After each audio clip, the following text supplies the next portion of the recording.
अमृतवाणी सत्संग में यूं तो अनेकानेक विषयों पर विगत 10 वर्षों से श्री महाराज जी के साप्ताहिक संदेश आप सब लोगों की सेवा में यहाँ वितरित किए जाते रहे हैं, जिनमें हमारे धर्म शास्त्रों और जीवन कल्याण से संबंधित विभिन्न विषयों के ऊपर व्याख्यान और साथ ही नव अध्यात्म विज्ञान पर विस्तृत रूप से चर्चा हुई है। इसके अतिरिक्त कुछ विशिष्ट विषयों को भी कई भागों में विस्तार से आप सबके समक्ष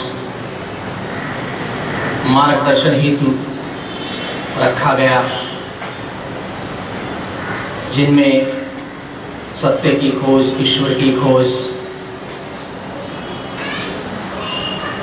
आओ जीले हम जैसे कई विषय रहे। और प्रारंभ में तो कुछ और भी अधिक गहन विषय कि जिनमें one gets nothing by doing everything, one gets everything by doing nothing.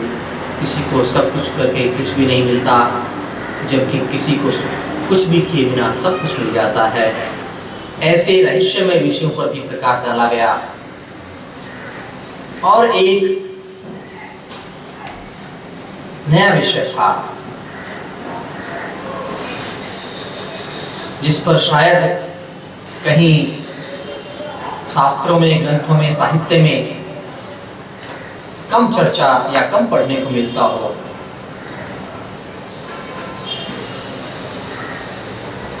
ऐसे में वह विषय स्वाध्याय की दृष्टि से, चिंतन की दृष्टि से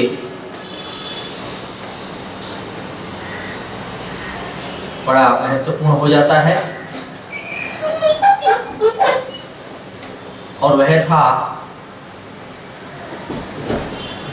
तीसरा पहलू।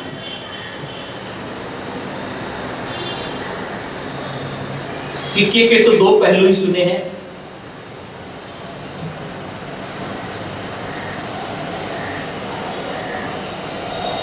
हर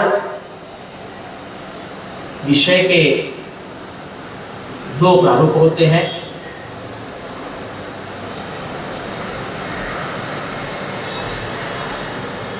हर विचार के दो मत होते हैं।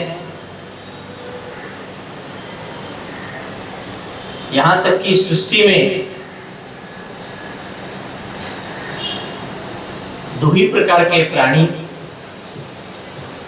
सृष्टि के विस्तार, विकास और सृजन की दृष्टि से,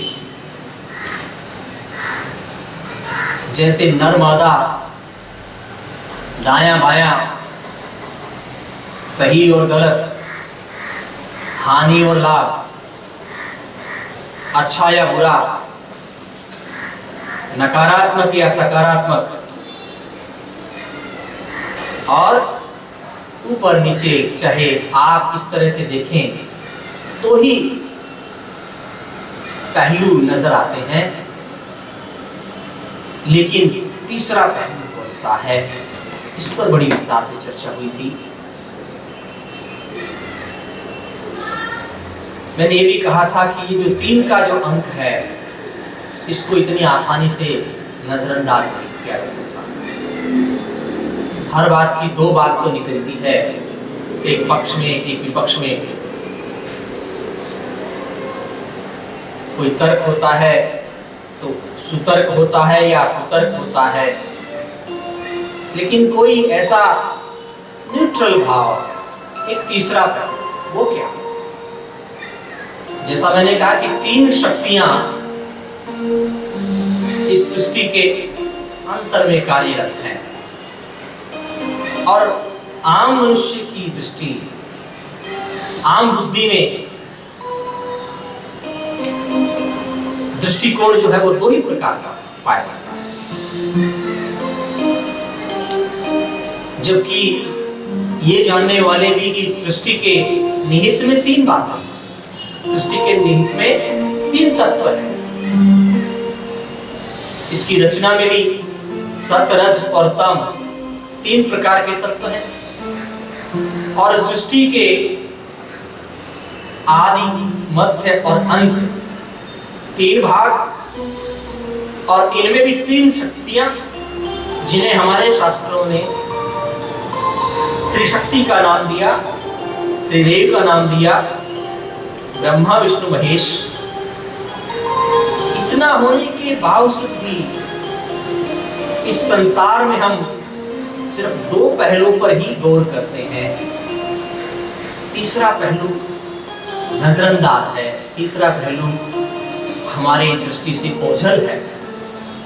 और वस्तुतः यह तीसरा पहलू ही सर्वाधिक महत्वपूर्ण है। यद्यपि तीन शक्तियों में, त्रिदेव में,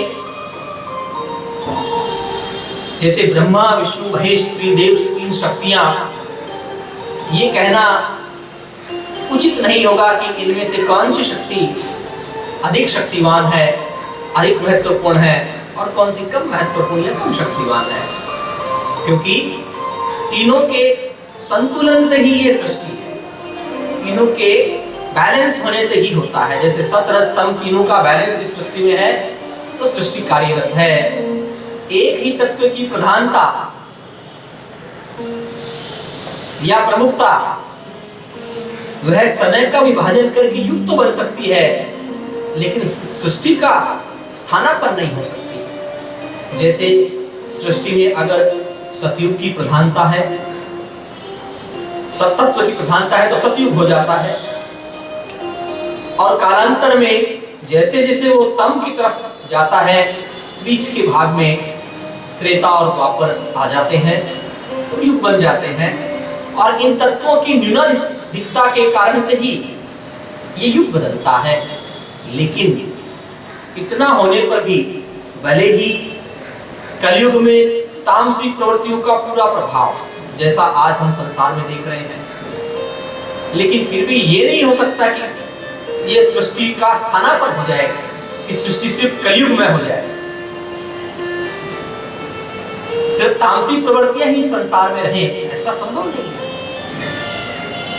क्योंकि तीनों तत्वों की मौजूदगी से ही सृष्टि स्थिर रहती है, कायम रहती है, उसी से बनती बिगड़ती है। इसलिए सिर्फ एक तत्व नहीं रह सकता। ऐसे ही मनुष्य के जीवन में भी तीन की प्रधानता है, लेकिन हमेशा ये होता है कि हम दो ही पहलू देखते हैं, तीसरा पहलू नहीं देखते।